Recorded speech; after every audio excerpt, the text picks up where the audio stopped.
Bonjour, vous êtes sur le site Ishimoku Academy avec vous, Khalid El Bouzidi, pour cette revue de marché hebdomadaire. Comme d'habitude, passons à l'essentiel et on commence par le dollar. Vous savez mon avis là-dessus, il faut toujours analyser le dollar. Bon, comme on a dit, le dollar était ici dans une zone d'incertitude. Il a su s'en extraire. Il nous reste ici une vague P. On est déjà à son bord. Donc, si on casse par là, ce sera en accord avec la théorie des nombres et puis même le chartisme. Regardez ce double bottom qui se fait sur Gizun-sen. Donc on reste haussier. Pas la peine de penser vendre le dollar, il est très fort. Après vous avez ici une vague S, regardez là, et puis on va commencer à aller dans une vague comment dire, corrective jusque là. Donc si on casse, on est passé pour aller encore plus loin. Premier objectif, ce sera, alors si je prends ça, premier objectif déjà, il est très loin. C'est ici. Donc vous voyez, il est là à 108. Donc dollar haussier. On regarde sur les autres frames s'il y a d'autres précisions. Là on a vu le weekly, c'est haussier, la vague P et la vague S. On est selon la théorie des nombres dans un nombre où ça peut exploser. Si ça explose, on va échapper à ce visant visu là. Et donc, quand on échappe au visant visu, les prix explosent. Quand on n'y échappe pas, les prix se retournent fortement aussi. Donc, passons au journalier. Alors, comme entendu, depuis des semaines, bon, le retracement ici, il continue. On a une résistance là. Donc, ce qui correspond à ce plat de span 2 et aussi ce retracement de Gizun-sen. Donc, on va, quand on arrivera là, vers les 101, 60, 50, on essaiera d'alléger en attendant si le dollar peut casser à la hausse. Sinon, on est là dans une zone de résistance très forte. Même tenter une vente sera légitime. Ne serait-ce que pour tracer le croisement Tenkan-Gizun ou la cassure de ça. De toute façon, comme j'ai dit la semaine dernière, si on revient ici, je rachète une deuxième fois. Ici, je vais voir d'abord s'il y a des signaux de retournement parce que je n'aurai pas de visant visu là, donc pas de bon timing pour la vente. Le timing n'est pas bon à la vente, mais à l'achat, c'est toujours haussier, c'est bon à acheter. Après, si on voit le H4, pardon, regardez la tête de Shinku, la cassure, escapade visant visu, c'est très explosif. Regardez le nouveau plus haut sur Tenkan, Gizun, sur nuage. Bon, c'est très haussier. Ici, je pense que le dollar est capable de casser cette zone-là. Je le pense.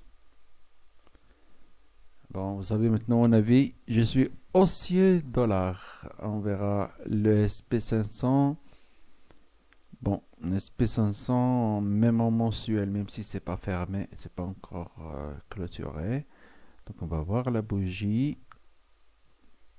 Regardez, il est sous la clôture du mois passé. On a fait une incursion, mais on n'a pas pu stabiliser là-dessus. Donc, mon premier article sur mon site qui dit les achats du SP doivent être stoppés pour le moment en attendant d'autres signaux. Bon, ça se confirme de temps en temps, de plus en plus. Donc, regardez, Tenkan est très loin des prix. Donc, sauf un pip au-dessus de ça, annule le scénario de consolidation. Alors, on va voir le weekly. Dans le weekly, on a déjà la clôture, donc on peut quand même juger un peu. Et hop, on ouvre sous Tenkan-sen. Regardez-le, il est là, clôture est là. Je crois que l'ours a mordu le taureau pour la première fois depuis, regardez combien de mois. C'est pour la première fois qu'on a ça. On ouvre sous Tenkan-sen. Je crois que la hausse est une occasion de revente pour baisser au moins vers ici 2318, mais on ne va pas y aller que doucement. On ne va y aller que doucement parce que ça reste quand même une tendance haussière et une tendance haussière ne casse pas facilement. Donc voilà, pour moi c'est une hausse suivie d'une petite baisse encore durant la semaine prochaine. Cette petite hausse au-dessus du Tenkan-sen pour le moment ça compte pas, c'est juste un retracement. Donc voilà, on n'est pas du tout haussier sur le SP parce que là l'anomalie de tendance est activée pour le moment. Du moment qu'on a ouvert au-dessous du Tenkan-sen. On verra le journalier. Bon, le journalier, rien n'a changé depuis la semaine dernière.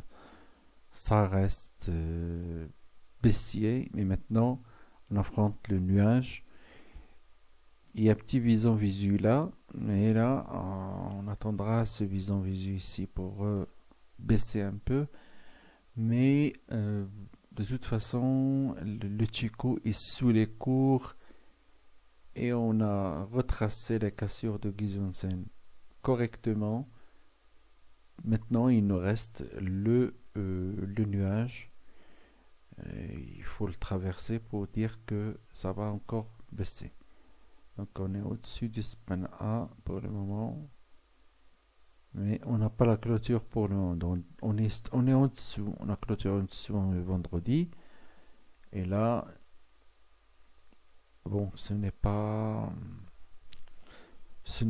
très haussier pour le moment. Sauf si, bon, on fait une bonne cassure par le haut du Gizonsen. Quand on va vers le haut, ben là, les donnes vont changer. On passe au H4. De toute façon, le SP, je n'ai plus confiance. Alors, on a dit la semaine dernière qu'il y aurait un point de vente sous cette trendline. Et ben, c'est ce qui est arrivé après le FOMC. C'est vraiment comme ça. Donc maintenant, on a cassé Gizonsen, on est en train de le retracer. Ça reste pour moi un retracement de cette cassure. Et Tenkan-sen, regardez-le, il a abandonné les cours. Il est allé en bas. Il ne faut pas trop faire confiance à cette petite hausse à l'ouverture de cette semaine. D'accord? Et l'anomalie de tendance est là. Elle est vraiment active. Donc je ne suis pas très confiant quant à une cassure de cette ligne et qu'on est très haut, bon, à moins que le marché veuille faire le contraire, mais graphiquement, logiquement, il n'y a pas de signe de hausse du SP500. Alors, on va voir le DAX aussi. Alors, DAX. Alors, on va le regarder en journalier d'abord. En hebdo. Est-ce qu'il a fait... Il n'a pas fait notre pipe de plus. Donc, rien à dire encore. Il y a peut-être une ligne d'attaque baissière ici, sur les bougies. Bon. Il reste aussi quand même, lui, il montre pas de faiblesse. Regardez Tenkan Kizun qui remonte. Il montre pas de faiblesse. On va voir l'ouverture. Potentielle figure de retournement là, mais ce n'est pas encore confirmé. On va voir journalier. Hop. On retourne au Gizonsen. Bon, ça reste un retracement de Gizonsen. La clôture au-dessus Tenkan. Il n'y a pas de signe de baisse sauf ce petit bison visu. Mais bon, on n'a pas eu de confirmation parce qu'il doit casser Tenkan-sen. Ce sont deux signaux baissiers aussi, voilà. Donc on ouvre ce Tenkan, clôture au-dessus. Ça peut baisser, comme ça peut remonter. Bon, ça dépendra du SP500. Mais le SP500 n'est plus haussier comme avant. Après, on verra le H4. Bon, H4, on attendait un objectif ici. On l'a pas eu. On a eu le retracement, mais ça reste un pullback sur le niveau de Shinko qui est déjà cassé. Bon, ça tient. Double bottom. Bon, on peut déjà retourner retracer la cassure de Tenkan-sen jusqu'ici. Et après, on verra si on doit vendre ou acheter. Donc, petits achats jusqu'à 12 312. Et puis, on fera attention à des retournements baissiers à cause du SP500. Alors, le CAC 40. CAC 40, il est splendide. Mais... il échappe au vision visuel. Non, il est très fort. CAC 40 est très fort. Donc, il échappe au vision visuel. Il faudra vraiment une catastrophe pour que ce CAC 40 baisse. Mais à mon avis, il est plus vigoureux que le DAX et que le SP500. Donc, voyons d'abord le weekly, qu'est-ce qu'il a fait.